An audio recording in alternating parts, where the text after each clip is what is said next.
Buddhang saranam gacchami. Dhammang saranam gacchami. Sanghang saranam gacchami. Dutiyampi buddhang saranam gacchami. Dutiyampi dhammang saranam gacchami. Dutiyampi sanghang saranam gacchami. Tatiyampi buddhang saranam gacchami. Tatiyampi dhammang saranam gacchami. Tatiyampi sanghang saranam gacchami. Tisarana gamanang sampunnang. Panatipata veramani sikkhapadam samadhiyami. Adinādāna veramani sikkhapadam samadhiyami. Kāmesu miccācārā veramani sikkhapadam samadhiyami. Musāvādā veramani sikkhapadam samadhiyami.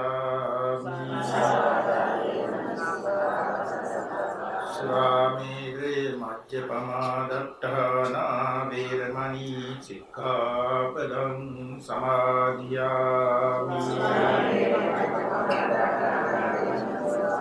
Tisaranena saddhim pañcaṣīlaṃ dhammaṃ sādhukaṃ surakṛitaṃ kattva appamādena sampādēt. Samantā cakkavālesu atrā gaccantu devatā. Saddhammang munirājassa sunantu sakka mokkhaдаṃ. Dhammasavana kālo ayam badantā. Dhammasavana kālo ayam badantā. Dhammasavana kālo ayam badantā. Namo tassa bhagavato arahato sammā sambuddhassa. Namo tassa bhagavato arahato sammā sambuddhassa. Namo tassa bhagavato arahato sammā sambuddhassa. Uttassa loka dhammihi cittaṃ yassa na kampati. Asokaṃ virajaṃ khemaṃ etam mangala muttamanti. Shraddha sampanna කාර්මික පින්වත්නි, තුන් ත්‍රිවිධ රත්නය කෙරෙහි තාමත් ශ්‍රද්ධාවෙන් ගෞරවයෙන් යුක්තව ලෝතර තථාගත බුදු පියාණන් වහන්සේ අප වෙත කරුණාවෙන් දේශනා කර වදාළ ධර්මය ශ්‍රවණී කිරීමට සූදානම් වෙන අවස්ථාව. අද වර්තමාන ලෝකයේහි මනුස්ස උපත ලබා ඉන්නා වූ අය අතුරින් අපි ඉතාමත්ම වාසනාවන්ත පිරිසක්. මනුස්ස ජීවිතය ලැබුවත්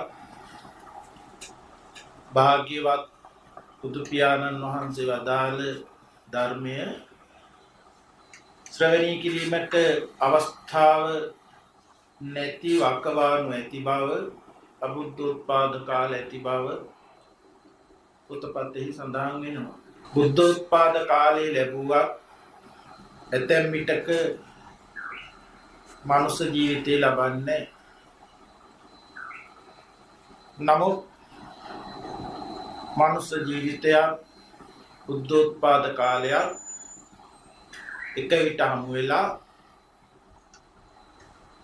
ලෝතුරා බුදු පියාණන් වහන්සේ වදාළ ධර්මය අහන්න තරම් කම්මස්සකතා සම්මාදිට්ඨියකින් යුක්තව අපි යොමු වෙලා තියෙනවා. ඒ සිදුවීම ඇත්තටම මොනතරම්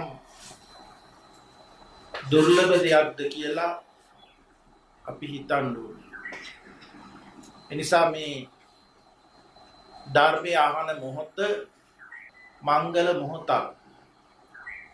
ඒ නිසා තමයි මංගල සූත්‍රයේහි කාලේන ධම්ම ශ්‍රවණං කාලේන ධම්ම සාකච්ඡා මංගල කාරණා බව බුදු පියාණන් වහන්සේ දේශනා කර වදාළේ. එසා අපි හොඳ එකගතාවයකින් යුක්තව දේශනා වෙන ධර්මය ශ්‍රවණය කරමු. අද ධර්මානුශාසනාවේ මාතෘකා වශයෙන් සූත්‍ර පිටකේ කුද්දක නිකායෙහි චුල්ල වර්ගයේ දැක්වෙන මංගල සූත්‍ර ධර්මයේහි සූත්‍ර පාඨයක් තබා ගත්තේ. පින්වතුන්ට හොඳ හුරු පුරුදු සත්‍යයනා කරන සූත්‍ර ධර්මයක් මංගල සූත්‍රය. භාග්‍යවත් බුදුරජාණන් වහන්සේ සවැත් නුවර සමීපයේ වූ ජේතවනාරාමයේ වැඩ සිටින අවස්ථාවක දේවතාවෙක් මධ්‍යම රාත්‍රියේ පැමිණිලා භාග්‍යවතුන් වහන්සේගෙන් මංගල කරුණු කුමක්දයි ඇසූ ප්‍රශ්නයට බුදුරජාණන් වහන්සේ මංගල කරුණු 38ක් දේශනා කර වදාලා. මොග්ගල්ලාන සූත්‍ර ධර්මෙහි පෙන්නනවා මහමුගලන් තෙරුන් වහන්සේ ඵල සමාපත්තියෙන් නැගී සිටපු අවස්ථාවක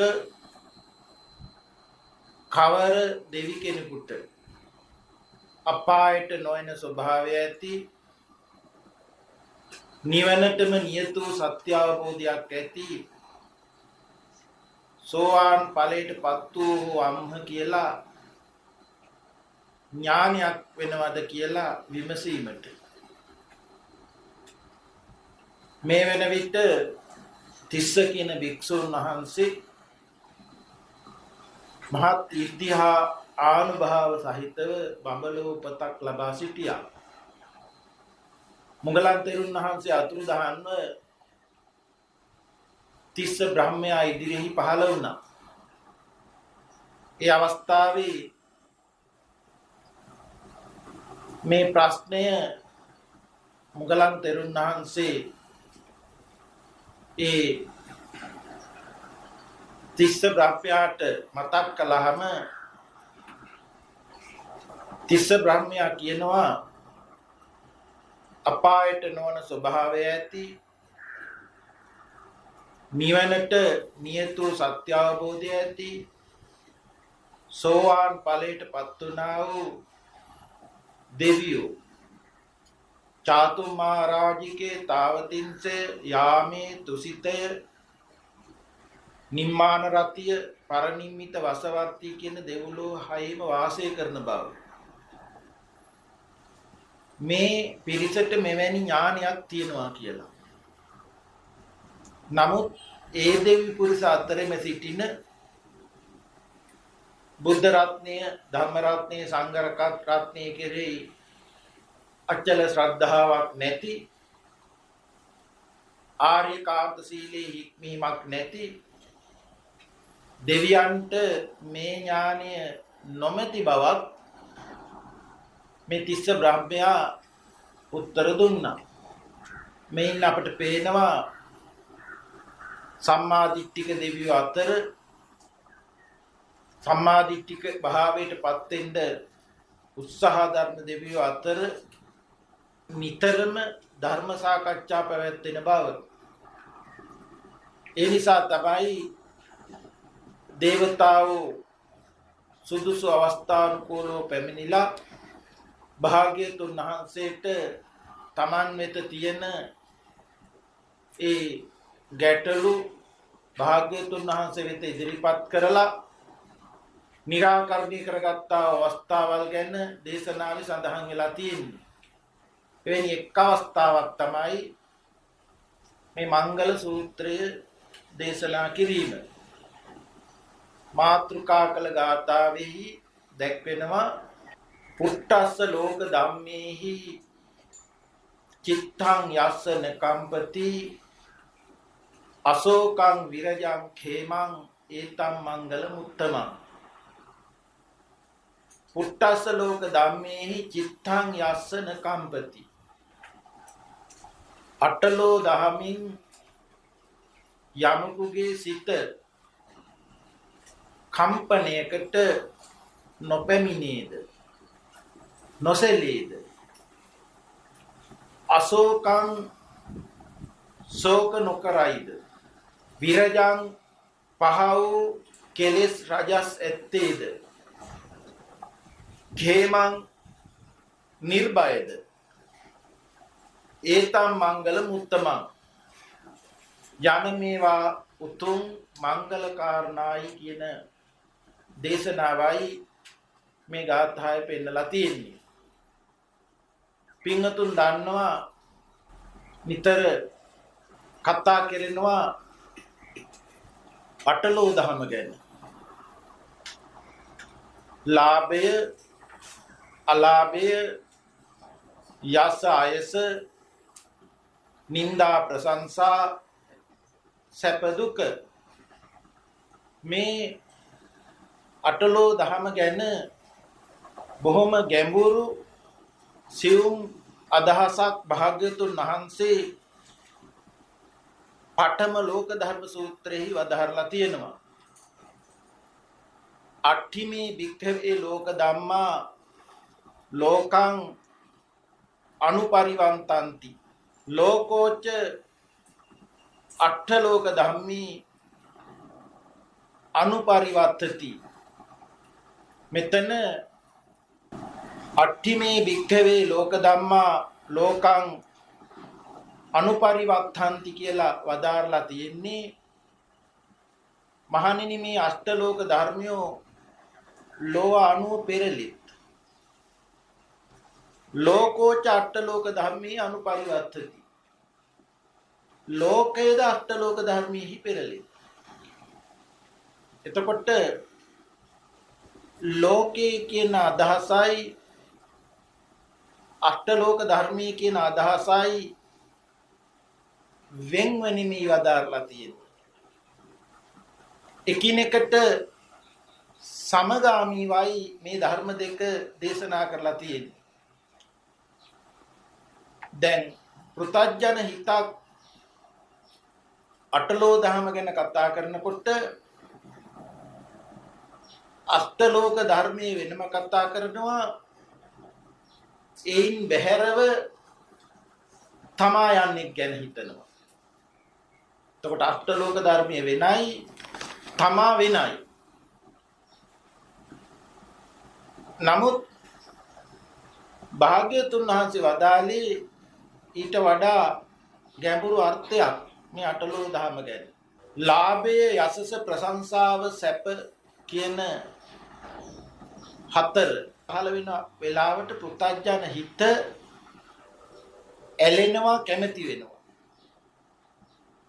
අලාභය අයස නින්දාව දුක වළක්වන්න උත්සාහ දරනවා. ඒ කෙසේ උත්සාහ දරුවත්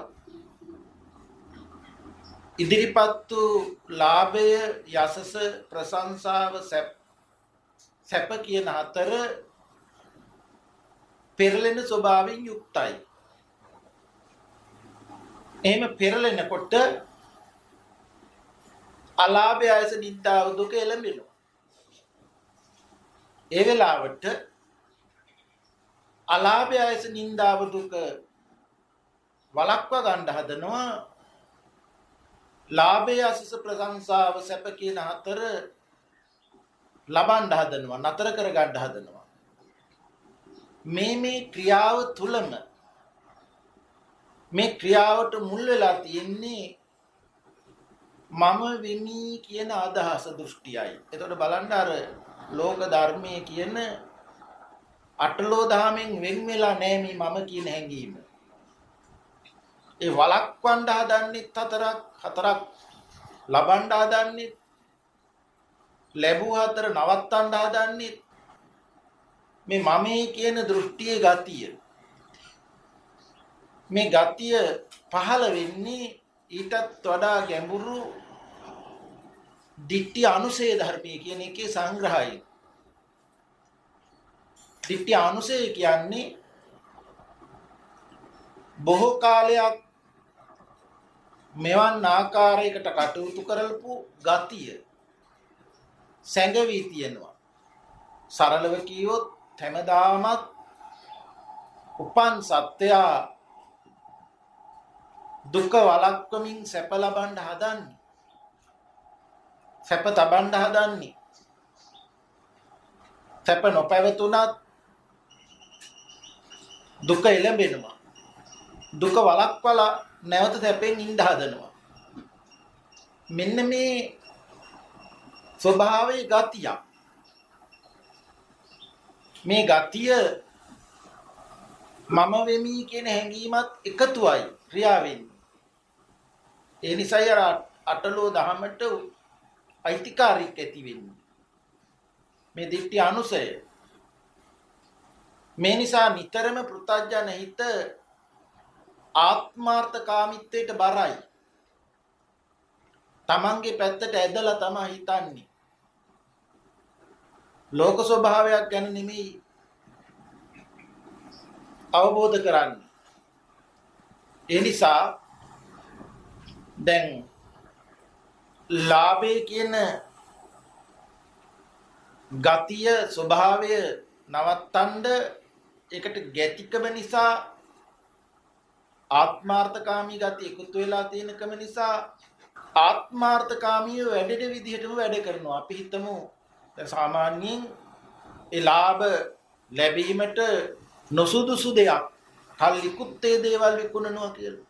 එහෙම නැත්නම් නොවටිනා දෙයක් වටිනා විදිහට ඉදිරිපත් කරනවා. එතකොට අර තමා යන දෘෂ්ටිය පැත්තට එකතු වෙලා තමයි බලන්නේ. අන් අයගේ අයිතිවාසිකම එතන නොසලකිනවා. ඒත් බොහොම මහන්සියෙන් නේද හරියම්බ කරගන්නේ. ඒකට නියම වටිනාකම දීලා නේද ඒ දේ ලබන්න ඕනේ කියන හැඟීම එතන නැතුව යනවා. ඒකට කියනවා කුසල් කියලා. එතකොට ඒ ආත්මාර්ථකාමීකම වැඩෙන්න බලන්න ලාභයේ තහවුරු කරන්න නොයෙක් අකුසල් වෙනවා. ඒ වගේම බලනකොට යසස කියන්නේ තරුණකමින් නිරෝගීකමින් ඉඩකඩමින් නිවෙස් ධනය පිරිවර බලය මේ දේවල් ලැබෙනකොට ඒ දේවල් වලින්ම සදාකාලිකව ඉඳ හදනවා. ඒ දේවල් වලට විරුද්ධාර්ථ වෙන දේවල් වළක්වනවා. ඒ වළක්වන්න යනකොට යසසම පවත්තන්න හදනකොට හිත රළු වෙනවා. ප්‍රමාණයට වඩා පවත්තන්න හදනවා. මම කියන හැඟීම එකතු කරලා. ඒ නිසා මනුස්ස ඝාතන කරනවා. මනුස්ස හිරිහැර සත්ත්ව ඝාතන කරනවා. සත්ත්වින්ට හිරිහැර කරනවා. අන්සතු දේවල් කිසිම අනුකම්පාවක් නැතුව පැහැර ගන්නවා. නොයෙකුත් දෝෂණ ක්‍රියාවල යෙදෙනවා. සත්‍ය අට කරලා අසත්‍ය කතා කරනවා. තවත් මනස විකෘති වෙනකොට මත් වතුර මත් කුඩු ආදී දේවල් වලින් මුලාවෙන් මුලාවකටපත් වෙනවා. මේ විදිහට බලන්න ආයස වළක්වන්න යනකොට යසසෙන් ඉඳ හදනකොට ප්‍රමාණයට වඩා යනකොට ආත්මාර්ථකාමීත්වයෙන් මමත්වයෙන් අනුස ධර්ම අකුසල ශක්ති නැවත නැවතත් තහවුරු වෙන හැටි. ඒ වගේම ප්‍රශංසාව සැපත් ඒ විදිහ තමයි. එකයි මම මුලින් මතක් කළේ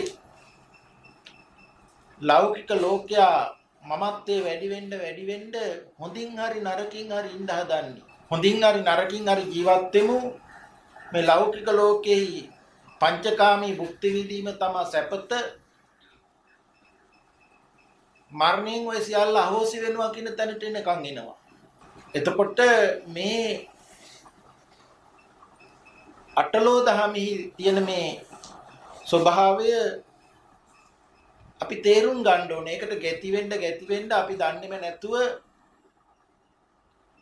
ආස්වාස ප්‍රාස්වාස වාරයක් ගානේ දිරීමක් යනවා. වැය වෙන ශක්තිය හමුවේ තමයි අටලෝ දහමේ පෙරලෙන්නේ. නමුත් ඒ ගැන තැකීමක් නැහැ. දිරීමකටපත් වෙනවා. මහලු භාවයේ ඉදිරිපත් වෙනවා. සෙනියක් පාසා මරණය කරා එළඹෙනවා. මෙහෙම හිතන්නේ නැහැ. එහෙම හිතන්නේ නැහැ කියන්නේ යථා ස්වභාවය දකින්නේ නැහැ. එහෙම නොදකින්න එහෙනම් හැමදාමත් જાතියකට උරුමකම් කියලා තියෙනවා. ජරා දිරීමත් මගේ කියලා හැමදාමත් පවර ගන්න වෙනවා. ලෙඩ රෝග මරණේ පවර ගන්න වෙනවා. අප්‍රියභාවය හා එක්වීම ප්‍රියභාවයෙන් වෙන්වීම යමක් කැමැති වෙයිද ඒ නොලැබීම ඒක සාරාංශ කරනකොට පැහැදිලි කරන්නේ සංක්ෂේප වශයෙන් මේ පංච උපාදානස්කන්ධයගේ පහළවීම දුකයි කියන වචනයයි. එතකොට අපිට මෙතනින් පේනවා පංච උපාදානස්කන්ධයට එකතුව යෑම තමයි මේ අටලෝ දහමෙහි කම්පාව කියලා කියන්නේ. එහෙනම් පංච උපාදානස්කන්ධයට එකතුව යෑමයි දුකට හේතු ආසාව කියන්නේ. තව පැත්තකට එතකොට අපිට තේරෙනවා ලාභයේ යසස ප්‍රශංසාව සැප කෙරෙහි තියෙන මේ ආසාවමයි දුකට හේතුව කියලා. නැත්නම් පංච උපාදානස්කන්ධේ නැවත නැවතත් පහළ කරවන්නා වූ ගතිය හේතුව කියලා. මෙන්න මේ ස්වභාවය අපේ ජීවිතය තුළින් අපි හිතන්න ඕනේ. ජීවිතය තුළම ප්‍රායෝගික தත්ත්වයේ තුළම මේ ධර්මය අපි ජීවිතය තුළින් දකින්න ඕනේ. මේ ලෝක ධර්මයට එක්වීමමයි එහෙනම් අටලෝ දහමේ කම්පා වීම කියන්නේ. ශ්‍රුතවත් ආර්ය ශ්‍රාවකයාටත් මේ අටලෝක ධර්මයේ එළඹෙනවා. ඉදිරිපත් වෙනවා. ආර්ය භාවයටපත් උනා කීවත් අටලෝක ධර්ම ඉදිරිපත් වෙනවා. භාග්‍යවතුන් වහන්සේ එක් අවස්ථාවක දේශනා කර වදාලා නාති ලෝකෝ අනින්දිතෝ කියලා. ලෝකේහි නිന്ദා නොලබන්නෙක් නැහැ කියලා. එතකොට අපිට පේනවා ආර්යයන් වහන්සේලා ලෝක ධර්මය කියන අටලෝ දහම ලෝක ධර්මය ඇතුළත් බව, ඒ වගේම ලෝක ධර්මයට අනුව අටලෝ දහම පෙරලෙන බව ඒ අවබෝධ කරනවා. ඒ අවබෝධය මත තමයි අර කම්පා වීම නොවන්නේ. ලෝකපඤ්ඤ සූත්‍රයේහි සමිද්ධි කියන තෙරුන් වහන්සේ භාග්‍යතුන් වහන්සේගෙන් විචාරනවා ලෝකෝ ලෝකෝති බහන්තේ උච්චති කිත්තාවතා නෝකෝ බහන්තේ ලෝකෝ ආස්ස ලෝක පඤ්ඤප්තිවාති. භාග්‍යතුන් වහන්සේ ලෝකේ ලෝකයයි කියනු ලැබේ. කොපමණකින් ලෝකේ වෙනවද ලෝකයයි පැනවීමක් වෙනවද කියලා. ඒ අවස්ථාවේ භාග්‍යතුන් වහන්සේ වදාරනවා යත්තකෝ සමිද්ධි අත්ති චක්කු අත්ති රූපා අත්ති චක්කු විඥානං අත්ති චක්කු විඥාන විඤ්ඤාතබ්බා ධම්මා. සමිද්ධිය යම් තැනක ඇස ඇද්ද රූපය ඇද්ද චක්කු විඥානය ඇද්ද චක්කු විඥාණයෙන් දත යුතු ධර්ම ඇද්ද අත්ති තත්ත ලෝකෝවා ලෝක පඤ්ඤප්තිවා.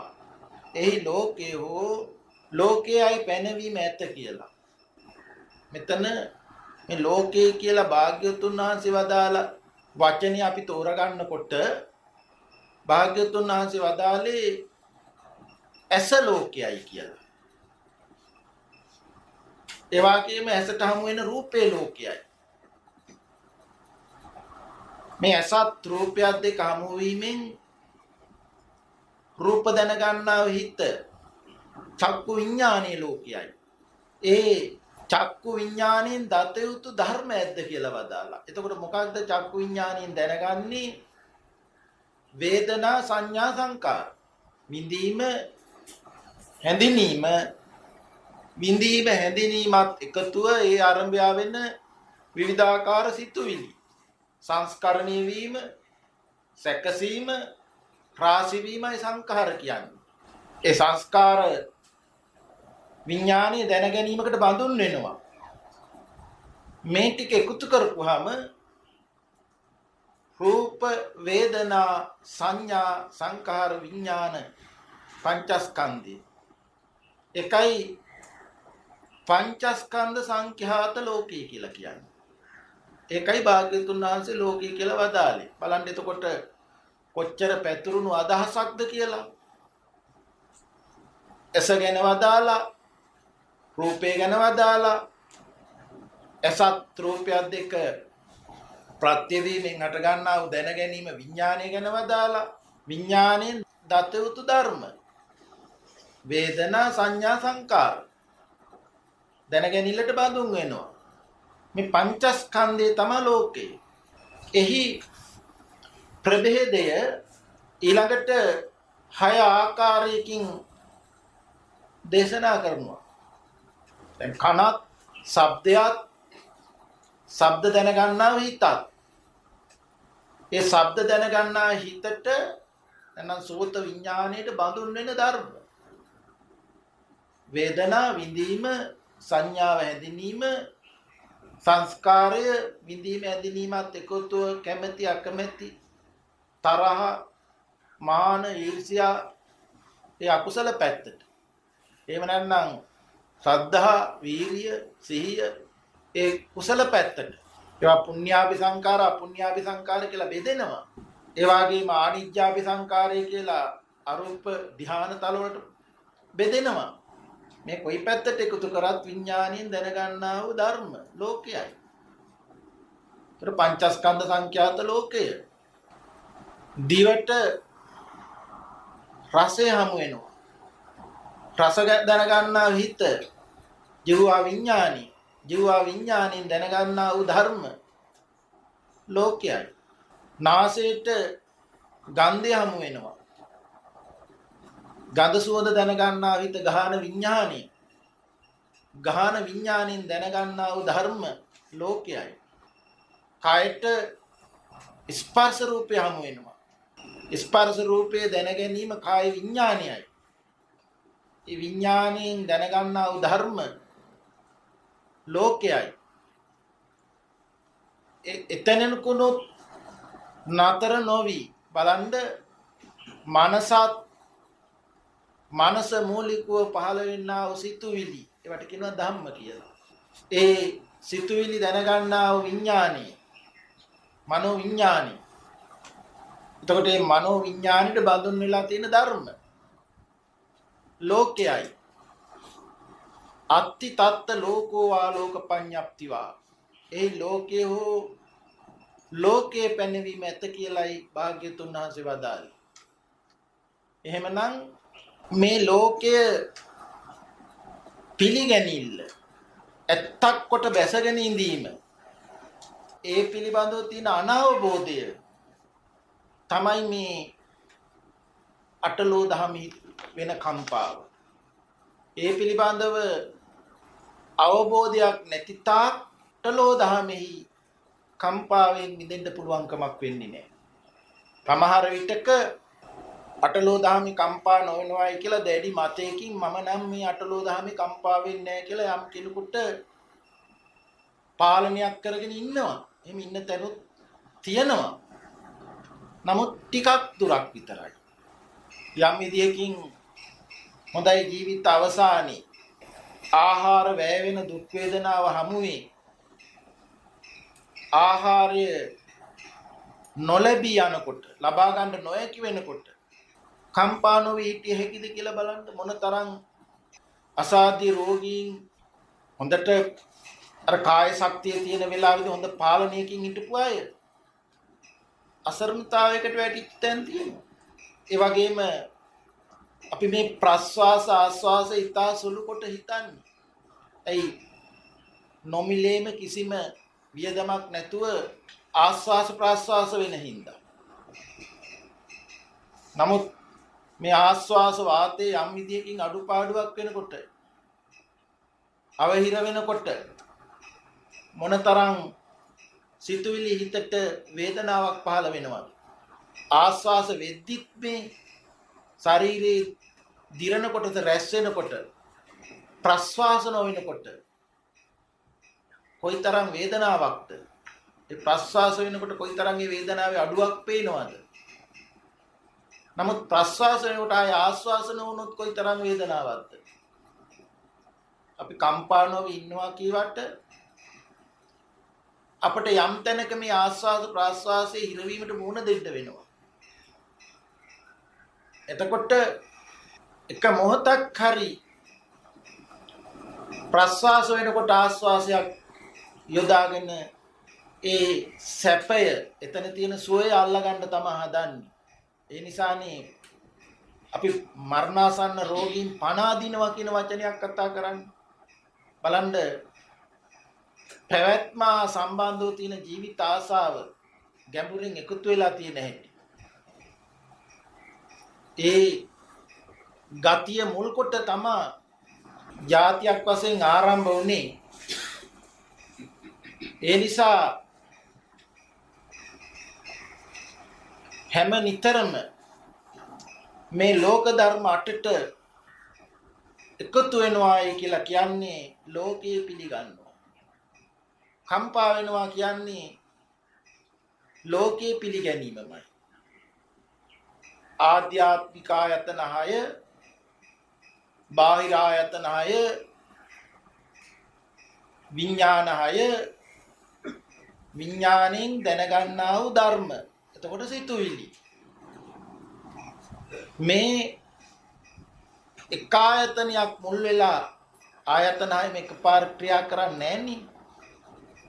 ආයතනයක් මුල් වෙලා ක්‍රියා කරනකොට අවිද්‍යා පත්‍ය සංඛාරා සංඛාර පත්‍ය විඥාන. අර බලන්න අවිද්‍යාවෙන් සකස් වෙන්නා වූ ඒ රාශි වීම සැකසීම ඉදිරිපත් වෙනකොට විඥාන අවස්ථාවෙන් දැනගන්න හැටි. ඇස කන දිව නාසය ශරීරයේ ප්‍රසාදයට ගැටිලා මේ සිද්ධිය වෙනවා. එහෙම නැතිනම් මනීන්ද්‍රිය මුල් කොට භාවිතා වෙච්ච ආකාරයේ සිහියට නැగిලා විද්‍යා පත්‍ය සංඛාර සංඛාර පත්‍ය විඥානං කියන ධර්මතාවය වෙනවා. මේ පංච උපාදානස්කන්ධය පහළ වෙනවා. මෙතනින් ජීවිතය අතෑරෙනකොට බලන්න ගතිය අත නොහැරුණුකම නිසා පවත්තන්න තියෙන දෙමෝපියන්ගේ රූප ධර්මයේ ප්‍රත්‍ය කරගෙන කාම ලෝකේ නම් සත්‍ය ප්‍රත්‍ය කරගෙන භව ගතිය හේතු කොටගෙන ඒ විඥාන කියන ධර්මතාවය පහළ වෙනවා. විඥානයේ දැනගැනීමට බඳුන් වෙලා තියෙන සංකාරයයි. එතකොට උපත ගැන කතා කළත් මේ අවිද්‍යාව පත්‍ය සංඛාරා සංඛාර පත්‍ය විඥානං කියන ධර්මතාවය යෙදෙනවා.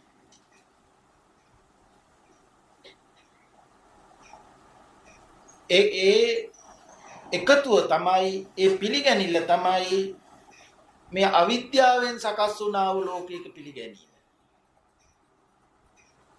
ඒ අවිද්‍යාවෙන් අනුවණින් පිළිගන්නා වූ තාක්ම බලන්න අර අෂ්ටලෝක ධර්මයේම පිළිගන්න වෙන්නේ අනුවණින්නේ. ඒ නිසා හතරක් වළක්වන්නත් හතරක් එකතු වෙන්නත් එකතු වෙන අතර තබා ගන්න හැදීමත් කියන මේ ගතියෙන් වෙන්ව කටයුතු කරන්න බෑ. වෙන්නේත් නෑ. මේක තමයි කම්පාව කියන්නේ. ත්‍රාටලෝ දහම වෙනයි මම වෙනයි කියන මතයක ඉඳලා මේ කම්පා නොවි ඉන්න බෑ. එහෙමනම් භාග්‍යතුන් වහන්සේ වදාළ ධර්මයට අනුව මේ ලෝක ධර්මයේ නොපිළිගත්තොත් කම්පා නොවීම වෙනවා. ලෝක ධර්මයේ නොපිළිගැනීමමයි අටලෝ දහමේ කම්පා නොවීම. සමිද්ධ හාමුදුරන් වහන්සේට භාග්‍යතුන් වහන්සේ වදාලා අර ලෝකයේ හිම වදාරනකොටම ඊළඟට වදාරනවා යත්තචකෝ සමිද්ධි නත්ති චක් නත්ති රූපා නත්ති චක්කු විඥානං නත්ති චක්කු විඥාන විඤ්ඤාතබ්බා ධම්මා. සමිද්ධිය යම් තැනක ඇස නැද්ද? කියන්නේ ඇස නොපවතිනවද? රූපය නැද්ද?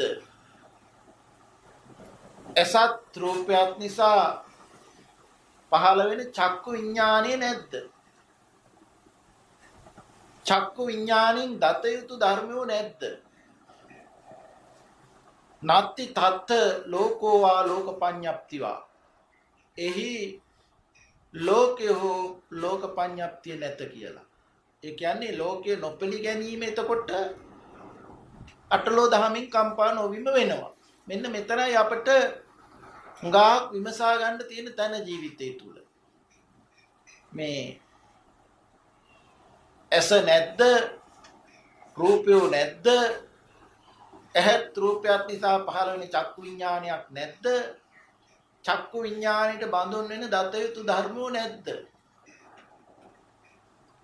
එහි ලෝකේ හෝ ලෝකපඤ්ඤප්තිය නැත.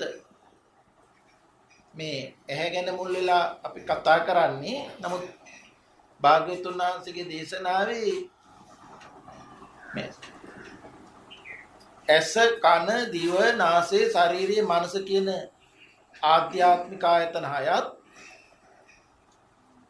ඒ ආධ්‍යාත්මික ආයතනයට ගෝචර වන රූප, ශබ්ද, ගන්ධ, රස, ස්පර්ශ ධම්ම කියන බාහිර ආයතන හයත් ඒ අවස්ථානුකූලව ඊට අනුරූපව දැනගන්නා විඥාන අවස්ථාය. චක්කු විඥානේ, සෝත විඥානේ, ගහන විඥානේ, ජීවා විඥානේ, කාය විඥානේ, මනෝ විඥානේ කියන විඥාන හයත් විඥානේ දැනගැනිල්ලට බඳුන් වෙන ධර්ම. පතක් කළා වේදනා, සංඥා, සංකාර. ආන්ගේ ධර්මතා එකින් එක අපට නොනකට තෝරා ගැනීමෙන්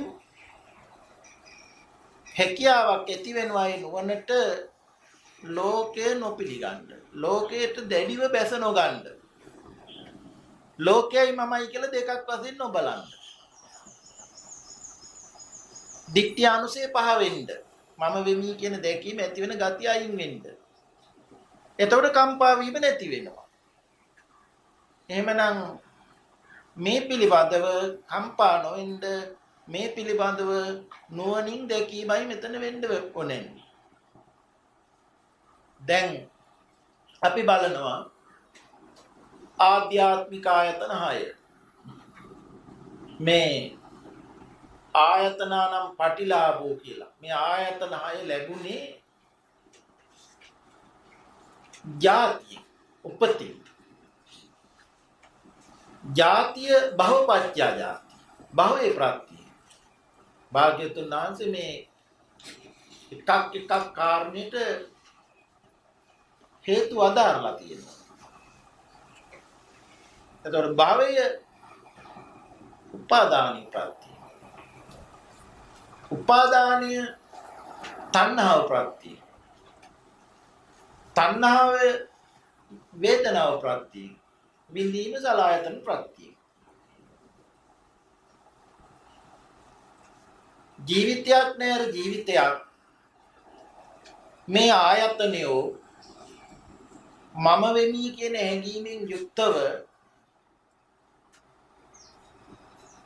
ක්‍රියා වුණා. ඒ ක්‍රියා වෙනකොට ඒ ආරම්භය පහළ වෙන සංඛාර ධර්මයන් කියන්නේ අර වේදනා සංඥා සංඛාර විඥානයකට බඳුන් වෙලා අතහැරිලා ගියේ තණ්හා උපාදානීය සහිතවයි. නැවත නැවතත් වින්දනය කරගන්න තියෙන ගතිය අතහැරුණේ නැහැ. මේක තමයි භව කර්ම රැස් වුණා කියන්නේ. කොච්චර දුරට බැලුවත් අපිට පේනවා ඒ ජීවිත අවස්ථා අතහැරි ගියා. ආස්වාස ප්‍රාස්වාස ප්‍රත්‍ය වුණා. නමුත් ජීවත් වුණා කියන්නේ කර්ම රැස් වුණා විනා නිකක් උනේ නැහැ. ඒ භවයේ ප්‍රත්‍ය වුණා මේ ජීවිතය තුල මේ ආයතනයගේ හට ගැනීමට. එක හේතුවක් දෙමෝපිය ප්‍රත්‍ය රූප පැත්තට අනිත් හේතුව භවයේ ප්‍රත්‍ය. භවය කියන්නේ මොකක්ද කියලා උතනම තේරුම් ගත්තොත් හට ගැනීමේ නිරෝධය නොදැකීම. හේතු ප්‍රත්‍යයෙන් හට ගන්නා වූ දේ නිරුද්ධ භාවය නොදැකීමමයි භවය. ඒ භවයේ ප්‍රත්‍ය වුණා මේ දෙමෝපිය රූප ධර්මයේ ප්‍රත්‍ය කොට සලආයතනෙ හටගත්තා.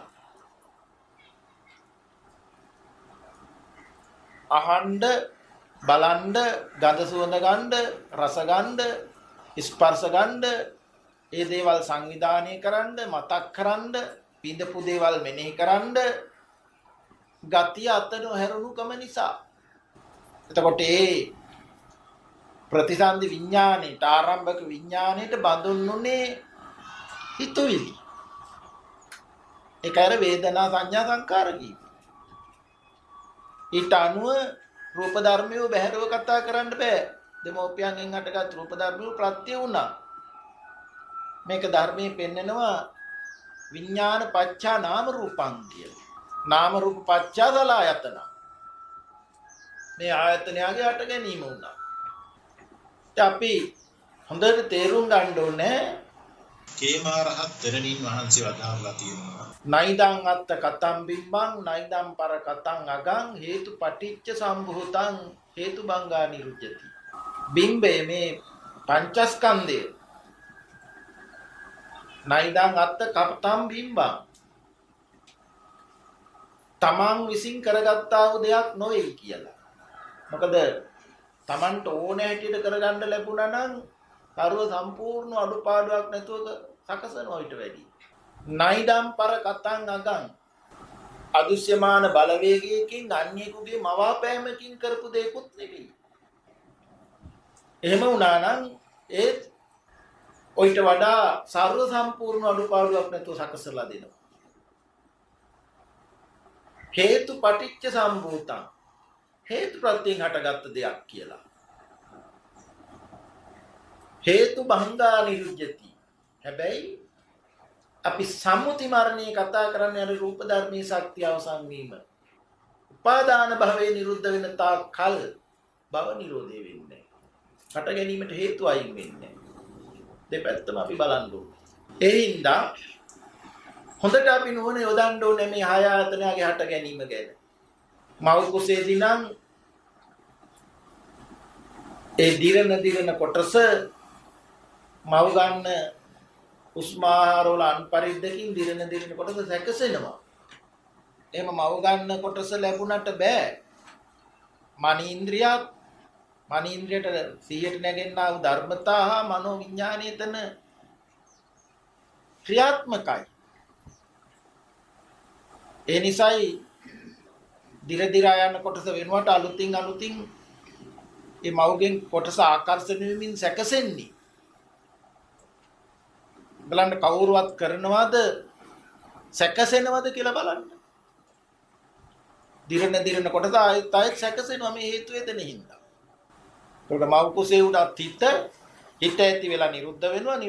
නිරුද්ධ වෙන්නේ නැවත හිතක් ඇති වෙන්න ආයෙ හේතු ඇති වෙමින් ආයෙ හට ගන්නවා. මව කුසෙන් බිහි වුණාට පස්සේ මවගේ සම්බන්ධය අත්හැරෙනවා. අත්හැරෙනකොට ප්‍රස්වාස ආස්වාසේ ක්‍රියාවෙන්න ඕනේ. මේ ආස්වාස වාතයේ මව කුසේ ඉඳන්ම සැකසුණු ලේ ධාතුවත් එක්ක පෙනහැල්ලේදී සංයෝග වෙලා හදවත මුල් කොට මුළු ශරීරේ පුරාම ඒ උණුසුම ශක්තිය පැතිරෙනවා. මොකද ආස්වාස වාතයේ ලේ ධාතු දෙක සංයෝගයෙන් නැති වෙන උණුසුම ශක්තිය හදවතෙහි තියෙන ක්‍රියාකාරීත්වයේ මත මූලිකව තමයි පැතිරෙන්නේ. එහෙම නොවුනා නම් මේ මොහොතේ මලකඳක් වෙනවා. ප්‍රස්වාසයෙන් ආස්වාස ක්‍රියාව නතර වුණා නම් අර බලන්න හේතු ප්‍රත්‍යයෙන් ක්‍රියාව වෙන හැටි බලන්න. මේ උණුසුම ශරීරයේ සීතල වළක්වලා ඇතුළත අලුතින් වාතයක් ඇති වෙලා ක්‍රියාකාරීත්ව භාවයට එන හින්දා නෙමෙයිද මේ දිර යන එක අලුත් වෙන්නේ. ක්‍රමෙන් ආහාර පාන ලං කරන්න වෙනවා. අර දිරන්නේ කාය අලුත් වෙන්නේ. ලබා දෙන්න වෙනවා. දැන් මේ මොහොතට බලන්න මේ ක්ෂණයක් පාසා මේ උස්ම පිට වෙනවා උස්ම ඇතුල් වෙනවා. ඒ තැන් වල දිරනකොට රැස් වෙනකොට පිරිසුදු කරනවා. අලුත් වෙන්න ආහාර පාන ලබා දෙනවා. එහෙනම් මේ මොහොත දක්වාම හේතු ප්‍රත්‍යයෙන් හටගෙන නිරුද්ධ වෙනවා. හට ගන්නවා නිරුද්ධ වෙනවා. මේක ඊටාම සියුම්ව පැහැදිලි වෙන්න නම් අපි පැහැදිලි කරලා තියෙනවා සම්මර්ෂණීය ඥානීය ධර්ම කොටස. ආස්වාස වාතයත් ලේදාතය අතිසූක්ෂම සත්‍යයත් සංයෝග වෙලා හදවත මුල් කොට උණුසුම ශක්තිය ඇති වෙනවා කියලා. හොඳට මේක බලන්න. හදවතේ ක්‍රියාකාරීත්වයෙන් උණුසුම මේ මුළු සිරුර පුරාම පැතිරෙනකොට සීතල වළක්වලා අලුතින් වාතයක් ඇති වෙලා ක්‍රියාහයකට යෙදিলা නැසෙනවා කියලා. හැබැයි ඒක සම්මර්ෂණ ඥානයි. එක්ෂණිකව දැක්කා නෙමෙයි. ඒක එක්තරා නුවණක්. ඊළඟ දැකීමට උපකාර වෙන ධර්මයක්. සිහිය පිහිටියොත් ආස්වාසයෙන් නිරුද්ධ වෙනවා ප්‍රස්වාසයෙන් නිරුද්ධ වෙනවා කියලා. ආස්වාස වෙන අතරත් දිරනකොට රැස් වෙනවා.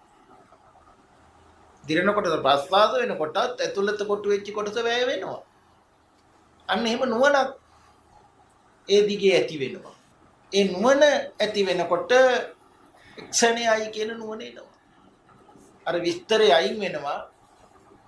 සනේන් හේතු ප්‍රත්‍යයෙන් හටගෙන නිරුද්ධ වෙනවා කියන එක ආවා. එතකොට තමයි මේ ආධ්‍යාත්මික ආයතනය හේතු ප්‍රත්‍යයෙන් හටගෙන නිරුද්ධ වෙනවා කියන දැකීම සම්පූර්ණ වෙන්නේ. කොතනවත් සැකයක් නැතුව මුල ඉඳන් මේක එනවා. එහෙම ඇවිදින් අර විස්තරේ සම්මර්ෂණ ඥානෙට යෙදෙන විස්තරේ අඩු වෙන්න ක්ෂණික අවබෝධයක්.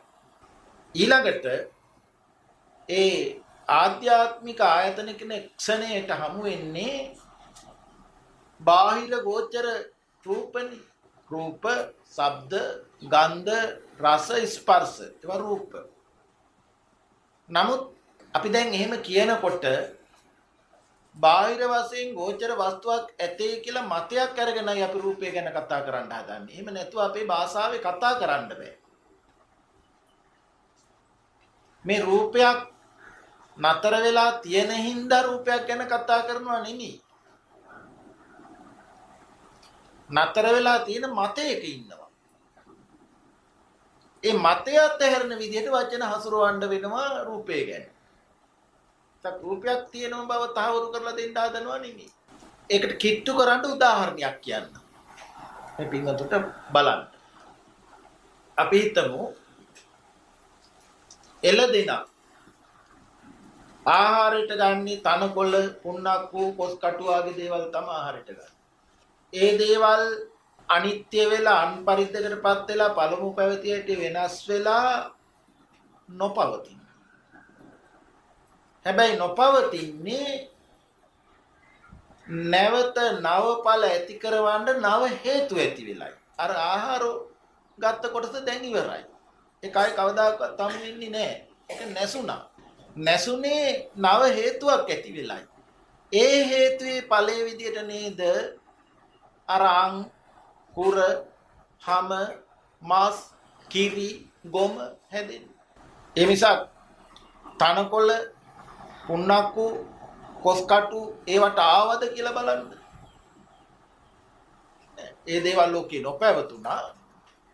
ඒ නොපැවතීමම නව ඵලයක් කිරි ගොම ආදී නව ඵලයක් ඇති වෙන්න හේතු සැකසුණා. හේතුවේ ඵලෙයි. දැන් මේ නව ඵලයයි කියන අංකුර හං ලේ ගොම කිරි ඒ දේවල් නොපවතිනකොට දැන් ගොම නොපවතිනකොට ගෙඩි මල් පළතුරු එබට ගන්නවා. අලංකාරයි කියන මල් තාම රසවත් කියන පළතුරු එළවලු තර ගොම නොපැවතුණා. ගොම කියන ඵලේ නොපැවතුනේ නව ඵලයක් ඇති කරන්න හේතු දැකසුනේ. ඒ හේතුවේ ඵලේ තමයි මල් එළවලු පළතුරු. දැන් අර ගොම ගැන කතා කරලා වැඩක් නැහැ. එතන නෑ හේතුවට ඵල. ඒ ඵල නොපවතිනවා. එතකොට අපි කියන්නේ ආහාර ගන්නවා කියලා. අර එළදෙනගේ ආහාර ගැනීම අපි උදාහරණයක් කතා කළේ. මෙතනමත් ආහාර වැය වෙනකොට ලැබෙනවනේ.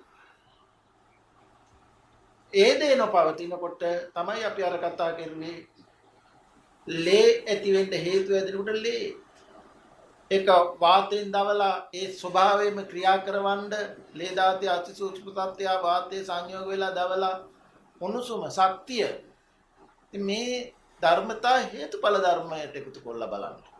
දැන් බාහිරය කියලා කතා කරන හේතු හට ගන්නව ඵල නිරුද්ධ වීමම නොවේද ආධ්‍යාත්මිකය කියලා කතා කරන රූපය ඇති වෙන්න ප්‍රත්‍ය උනේ.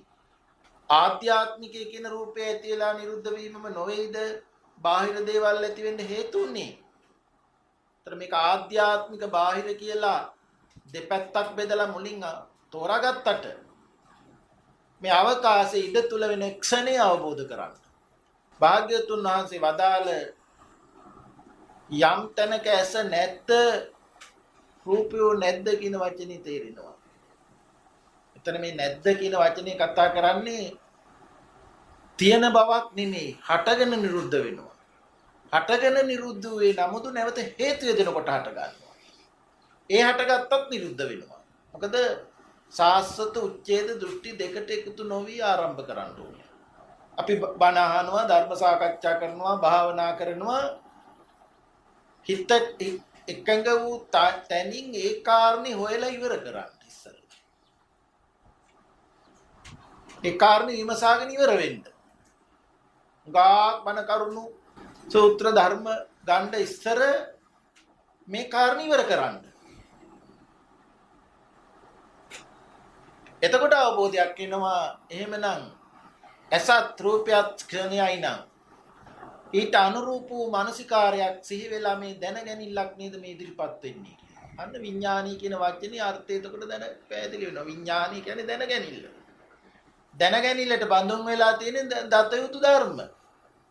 වේදනා සංඥා සංකාර. එහෙම නැතුව අපි සිතුවිලි හා සිතුවිලි දැනගන්නා හිත ගැන කතා කෙරුවට බාහිරයක් තියනවායි කියන එකක් මතේ ඉඳන් ඒක කතා කරන්නේ. ඒක අපේ දැනුමක් මිසක් දැනගැනීමක්වත් දැනගැනීමට භාජනය වෙන්නා වූ ධර්මතාවක් දැක්ක නෙමෙයි නුවණින්. මේ ඉදිරිපත් වෙලා තියෙන්නේ සිතුවිලි හිතමයි කියන දැකීම ප්‍රත්‍යක්ෂ වෙන්න ඒකට හේතු ධර්මයේ ඉස්සලා නුවණින් දැකලා වෙන්න ඕනේ. ඒක ප්‍රඥාවට අනුමැතියක් තියෙන්න ඕනේ. එහෙමනම් ඇහත් රූපයක් කියන තැන නෑ නෙමෙයි. හට ගන්නවා. හට ගන්න හේතු පැහැදිලි කෙරුවා. තියෙනව නෙමෙයි. හට ගන්න ක්ෂණේ නිරුද්ධ වෙනවා. එතකොට නමුත් මේ හිතාරා බලන්න හදන්නේම එක්ක තියෙනවා කියලා එහෙම නැත්නම් තිබුණු දෙයක් නැති වුණා කියලා. මේ මත දෙක ඉදිරිපත් වෙනවා. මේ මත දෙක ඉදිරිපත් වෙනකොට සිදුවෙන ස්වභාවය දකින්න ඉඩ නැහැ එතන. බොහොම සිවුම්ව බලන්න වෙනවා. එහෙම හරියටම අවබෝධ වුණා කියන්නේ මොකක්ද එතකොට?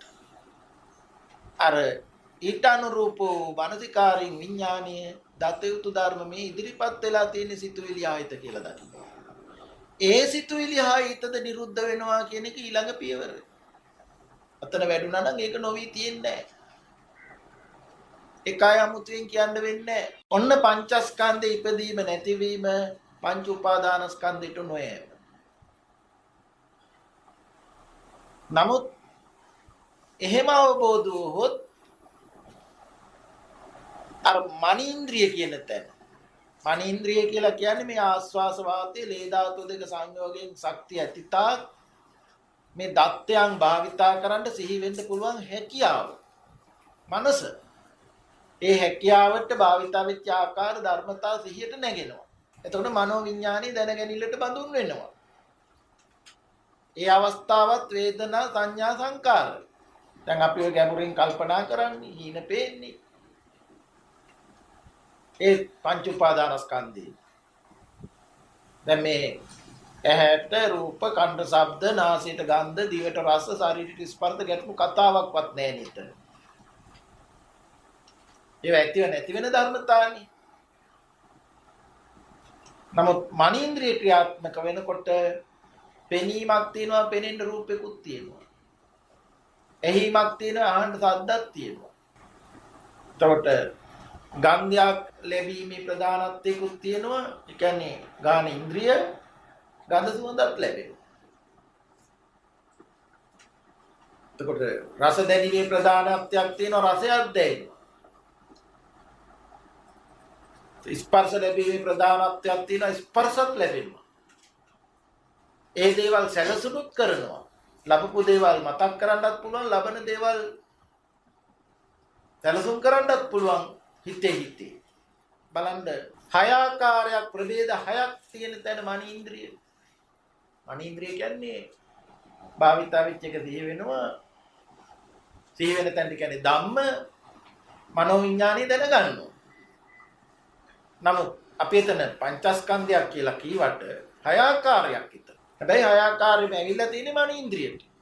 පැහැදිලි කර විදියට තෝරාගත්තා නම් එහෙනම් ආස්වාසේ නිරුද්ධයි, ප්‍රස්වාසේ නිරුද්ධයි කියන එක බලන්න දෙන්නේ නැත්තේ, පිළිටවන්න දෙන්නේ නැත්තේ, අවබෝධ කරන්න දෙන්නේ නැත්තේ ආන්තර මනීන්ද්‍රියේ සියයට නැගෙන්නා වූ සිතුවිලි දෙයක් හෝ කෙනෙකුට පංච උපාදානස්කන්ධයට වැටෙනවා. ඇයි මේ පංච උපාදානස්කන්ධ පහළ වෙන්නේ?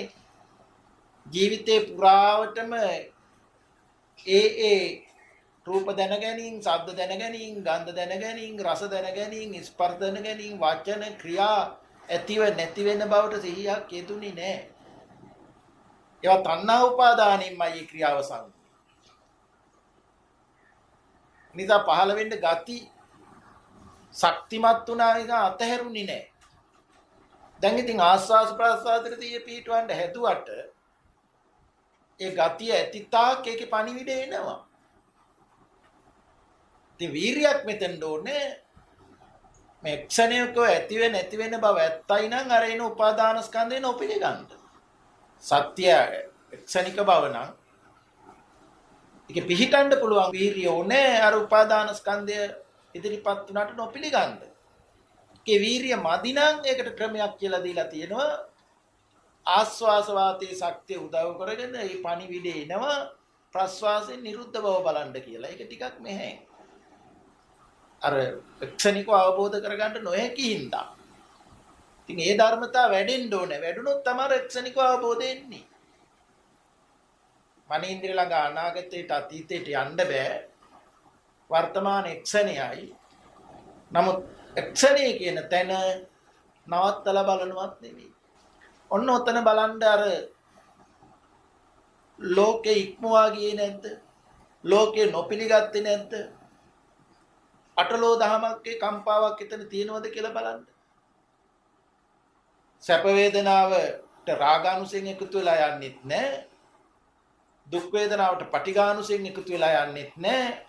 උපේක්ඛාවට මෝහය එකතු වෙන්නෙත් නැහැ.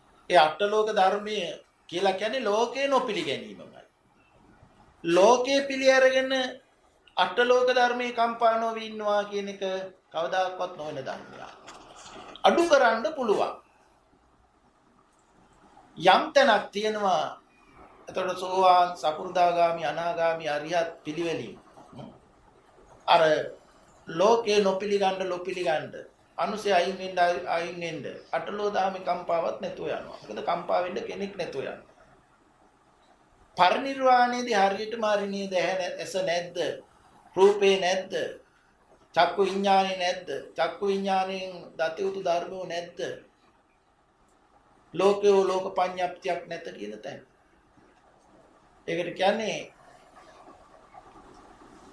අසංකතයි කියන එක. සංකතත්වෙන් දෙන්න බෑ එතන. හේතුප්‍රත්‍ය ධර්මයට අයිති නෑ. ඒතන දක්වාම අපේ නුවණ වැඩෙන්න ඕනේ. භාවිතා වෙන්න ඕනේ. ඒ නිසා තමයි ලුජ්ජති කෝ බික්කු තස්මා ලෝකෝති උච්චති කියලා වදාළේ. ලෝකේ කියන්නේ කැඩෙනවා, paludu වෙනවා, නැසෙනවා, අන්පරිද්දකටපත් වෙනවා කියන එක. මොකක්ද? ඇහත් ආධ්‍යාත්මික ආයතන හයත්, බාහිර ආයතන හයත්, විඥාන හයත්, ස්පර්ශ ආයතන හයත්, ත්‍රිවිධ වේදනා මේකක්වත් මම නෙවෙයි, මගේ නෙවෙයි, මා කැමති ආකාරයට පවත්වන්න පුළුවන් දෙයක් නෙමෙයි. මේක ලෝකෙට දෙන්න. ඒක මායාවේ ධර්ම. මායාවේ ධර්ම මායාට දෙන්න. මායාවේ ධර්ම තමා විදියට අරගෙන හිටියොත් එනම් මාර වසඟේ ඉන්නේ. මායාට අහු වෙලා ඉන්නේ. ඉතින් මායාට අහු වෙලා ඉන්න තාක් ජාති ජරා ව්‍යාධි ශෝක මරණයන්ට බඳුන් වෙනවා, කම්පා නොවෙන්න වෙනවා. මායාවේ ධර්ම මායාට දෙන්න. මායාවේ ධර්ම තමා නොකර ගන්න. මේක තමයි පුට්ටස්ස ලෝක ධම්මේහි චිත්තං යස්සන කම්පති. අටලෝ දහමෙහි සිත කම්පා නොවේද, නොසැලෙයිද, අශෝකං ශෝක නොකරයිද, විරජං පහ වූ කෙලෙස් රජස් ඇත්තේද, khේමං නිර්භයද, ඒතම් මංගල මුත්තමං මේවා මංගල කාරණයයි කියලා භාග්‍යතුන් වහන්සේ වදාරලා තියෙනවා. දැන් බලන්න භාග්‍යවත් බුදුරජාණන් වහන්සේ ඒ සර්වත්තා ඥානයක් ලබාගෙන බෝධි මූලී නැගී හිටියට පස්සේ නේද ජාතියක් නැහැ, ජරාවක් නැහැ, ව්‍යාධියක් නැහැ, ශෝකයක් නැහැ, මරණයක් කියන්නේ කියලා වදාළේ. එහෙනම් ඒ දැකීම ලෝකයට එකතු නැති දැකීමක් නේ. අපට හිතෙනවා බුදුරජාණන් වහන්සේ අර සුන්දරී පරිබ්‍රාජිකාවගේ නින්දා වලට බඳුන් වුණා. කම්පා නොවි හිටියා. භාරද්වාජ බමුණා දානයකට ආරාධනා කළා. භාග්‍යතුන් වහන්සේ වැඩම කළා. දානයක් සකස් කරලා නැහැ. නින්දා කළා. නමුත් භාග්‍යතුන් වහන්සේ අවස්ථාවල තෘෂ්ණීභූතව වැඩ හිටියා. අපට හිතෙන්නේ අර ආත්ම දෘෂ්ටියෙන් බලනවා බමුණා නින්දා කළා, භාග්‍යතුන් වහන්සේ වැඩ හිටියා කියලා. කම්පා නොවි. කම්පා නොවි වැඩ හිටියයි කියලා අපි බලන්නේ පුජ්‍යලත්වයේ තුල, පුජ්‍යලයක් ඉඳලා. නමුත් ඒ කම්පා නොවි ඉන්න උදව් දුන්නේ මොකක්ද කියන එකයි, මොන දැකීමක්ද කියන එකයි අපි මෙතන හොයන්න ඕනේ. ඒ බුදුරජාණන් වහන්සේගේ දැකීම ලෝකෙට එකතු නැති දැකීමක්. දැන් උදේ බමුණා බුදුරජාණන් වහන්සේට වස් ආරාධනා කළා. බමුණාට අමතක වුණා. නමුත් බොහොම දුෂ්කරතාවට බඳුන් වුණා. බුදුරජාණන් වහන්සේ භික්ෂුන් වහන්සේලාට වදාළේ එදා දුර්භික්ෂයක් කියලා පෙන්නනවා. ලෝකයේ යැපෙන ආකාරයෙන් මේ ආකාරයට ගත කරමු කියන එකයි. කම්පා වුණේ නැහැ. ඉතින් අපි බුදුහාමුදුරන්ගේ ගුණය එහෙම බලන්න ඕනේ. නමුත් ඊට ගැඹුරු ගුණයක් විතර තියෙනවා. ලෝකයට එකතු නැතුව දැකපු දැකීම. පින්තුන්ට පැහැදිලි කරලා තියෙනවානේ අර සතර මහා භූත විසම වෙනකොට දුක් වේදනාව පහළ වෙන බව හේතුයේ ඵලයක් වශයෙන් ආහාරය වැය වෙනකොට ධාතු නානත්වය නිසා දුක් වේදනා හිතක් පහළ වෙන හැටි පහළ කළා නෙමෙයි හේතුඵල ධර්මයි. ලබා දෙනකොට දුක් වේදනා හිත නැහැ සැප වේදනා හිත පහළ වෙන හැටි හේතුඵල ධර්මයි. ලබා දීම ක්‍රියාවක් බව වායු ශක්තියට භාවිතා වෙච්ච ආකාරයේ චේතනාවක තුළ වැය වෙන ආය වෙන ක්‍රියාවක්. ක්‍රියාවෙන් නිරුද්ධ වෙනවා. එතන දුක් වේදනාවටත් සැප වේදනාවටත් අයිතිකාරයෙක් ඉන්නවද කියලා බලන්න. ආර්යයන් වහන්සේලා දුක් වේදනාවේදී දුක වළක්වනවා ඒ ප්‍රත්‍ය පහස්ව සලස්සලා දීලා චේතනාවෙන් වායු දාතර චේතනාව එකතු වෙලා ආහාරය සැලැස්සෙනවා. සෝයක් දැනෙනවා. නමුත් හඹා යන ගතිය නැහැ.